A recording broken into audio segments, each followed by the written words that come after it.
Hi, everybody. So today I want to talk to you about reading between the lines of behavior in a classroom. My experience with behaviors in a classroom started as a child. I thought that I knew what disruption looked like: defiance, argumentative, difficult, impulsive, problem. As educators, we hear these words every day. But my best friend growing up was probably the biggest troublemaker in our class. And I graduated top 10 in my class. So we looked like a very unlikely pairing to most of the adults that saw us walking by. It's like, you can make better choices. How many times do we tell our students that? But what they didn't know was that his home life was a whole different story. And that's what was causing most of the behaviors that we were seeing in the classroom. But unfortunately, he was labeled unfairly. But then there was a shift. They built a new high school. Our addresses changed in the zoning. And he went to a new school with new people. And nobody that knew him, nobody that was warning other teachers about him before he got there. And that shift of having supportive adults, the freedom to be himself, that autonomy, nobody who had already had preconceptions of him. That was the biggest help that anybody could have ever given him, and he graduated with honors. The label almost defined him. So what I learned from that experience as a child, before I ever decided that I was going to go into education, was that behavior doesn't equal identity. Labels will obscure their potential. And we have to understand what's causing the behavior before we intervene. And I understood all of that before I ever decided, hey, I think I want to be a teacher.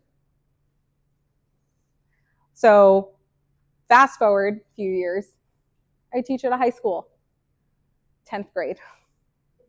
Super important year for English teachers, if you know. I was handed this class, came in the middle of the year, which is hard enough already. And the administrators told me, hey, by the way, this is the roughest cohort. They've been branded that since the 3rd grade. Little 25-year-old me was like, great. I'm this big and they're this big. So first week goes by, I came home crying every day. Every day. And I am a musician by trade, so you're going to hear some music references. So I come home utterly defeated. I made a mistake. This is not the place for me. My husband sat me down like I was a child and gave me a very stern talking to. And then he put on a movie. Any of you ever seen Sister Act? Specifically Sister Act 2, where she takes over the unruly classroom and tries to save the school. Yeah, he made me sit down and watch it very militantly, paused it. You see what she did there?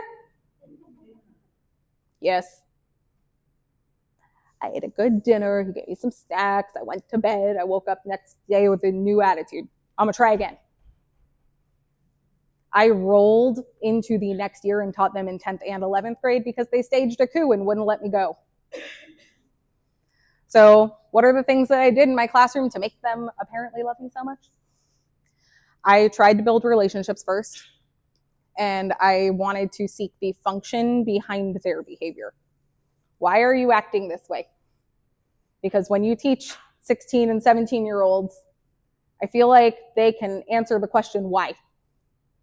So instead of just reprimanding and going, I'm going to write you a referral for that, I would take them aside and go, what is wrong with you? Why are you acting this way?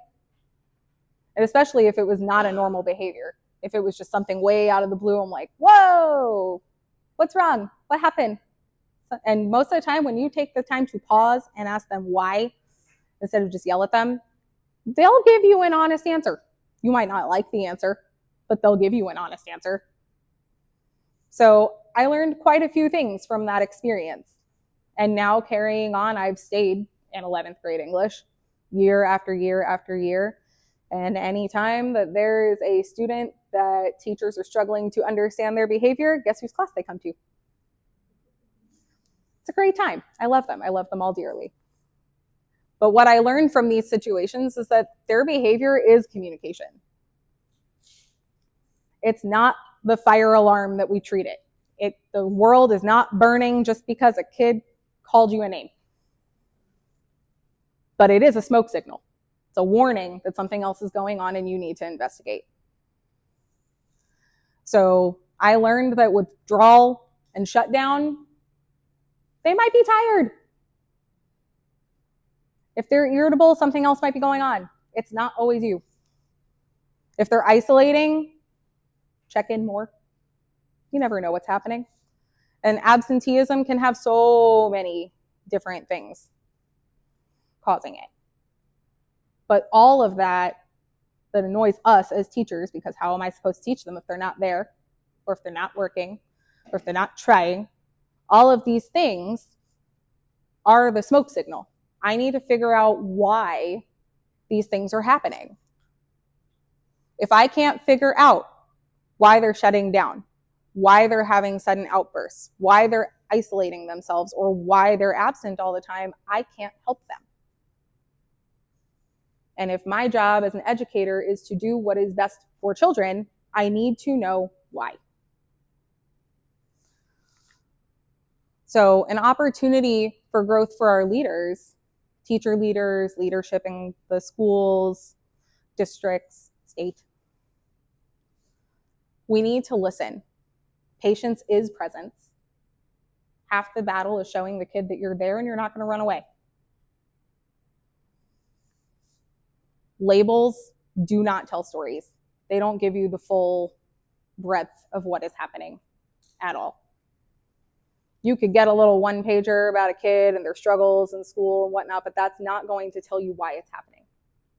You have to talk to the child, talk to the parents, talk to the community if the child is interacting with the community. How can I best help you? That patience, that time that you pause is critical for a student's success, because their time with you won't define them, but a label will. So the label is a match, the behavior is a smoke, and how we interpret it will determine their outcome. It will determine their future. It will determine what they become and how they live. Because why should they try to be better if everybody has already decided that they can't? So I'm going to leave you with one more musical theater thing. Sorry. If you've ever seen Into the Woods, our masterful composer Stephen Sondheim wrote a brilliant song about this warning. Careful the things you say, because children will listen. They will learn, they will grow, but you as the adult need to be careful of the tale you tell, because that is the spell. That might be his most powerful line in the song. So I'm going to leave you with that. Be careful the things we say, because they are listening and they are learning. Thank you.